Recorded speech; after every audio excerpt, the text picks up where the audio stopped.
Everything is a lie. Well, not everything, but most things.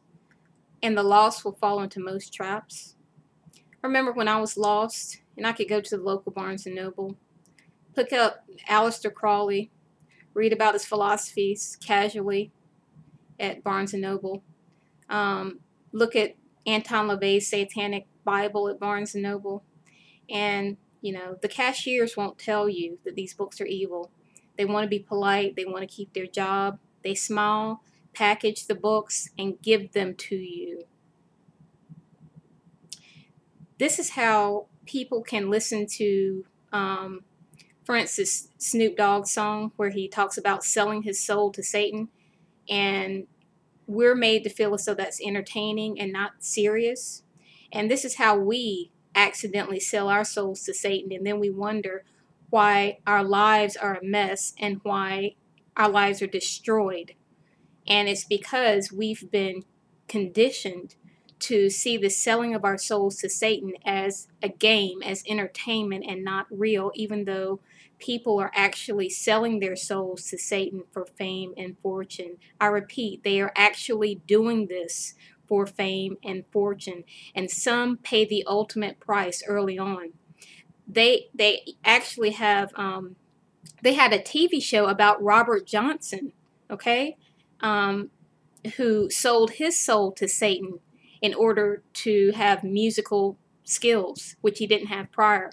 And he was given these musical skills by Satan for a short amount of time, and then he died. We suffer from Stockholm syndrome, where we identify with our abuser.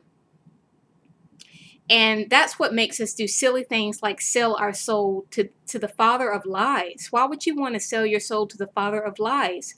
He lies. That's what he's good at. So, you know, that's how deceived we've become, where we'll sell our souls to the father of lies, who lies the best. The world is a trap, and we are extremely vulnerable. This reminds me of the Saw series, the Stockholm syndrome that we suffer, where the jigsaw killer victims actually end up identifying with them, and all of them die except for Dr. Gordon at the end. And he survives, but without a foot. He has to cut his foot off in order to get out of a jigsaw trap.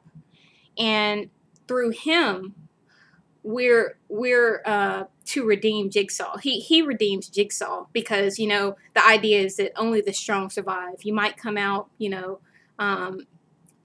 not a whole person, but hey, you survived and the others failed, and it's your fault if you fail. So that's the idea. Through that horror series, that Satan should be seen as our savior, okay?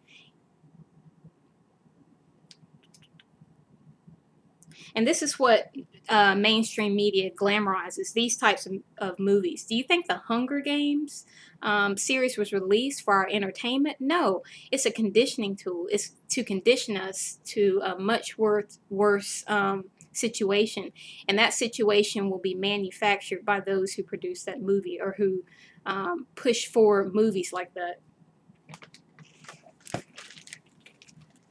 Just remember that nothing is as it seems. The bad is made to seem good and normal, and the good is made to seem, you know, weird, strange, and pushed to, you know, the sideline. That's how a movie such as the Da Vinci Code can blow up the way it does, you know, because the lie is made truth. And the idea that Jesus slept with Mary Magdalene is made to seem okay, normal, entertaining, even though it's a lie. These celebrity reporters, they put on makeup and fancy perfume, and they report and show the most gruesome news they can find for shock value, and with no real emotion either. I mean, if you look at these reporters when they're reporting on these things, there's nothing behind their eyes. It's just a job. And you think you're receiving the truth. You think you're being kept up to date on what's really going on. The truth is that they receive a paycheck for helping mold your mind to accept evil. This world is a trap, a fantasy overlaying evil. You are being lulled to sleep as you lose your soul.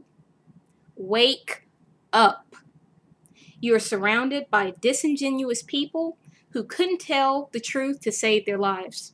They don't know it. They don't know the truth. They know how to pretend. They know how to be nice. They know how to get ahead, but they won't tell you the truth.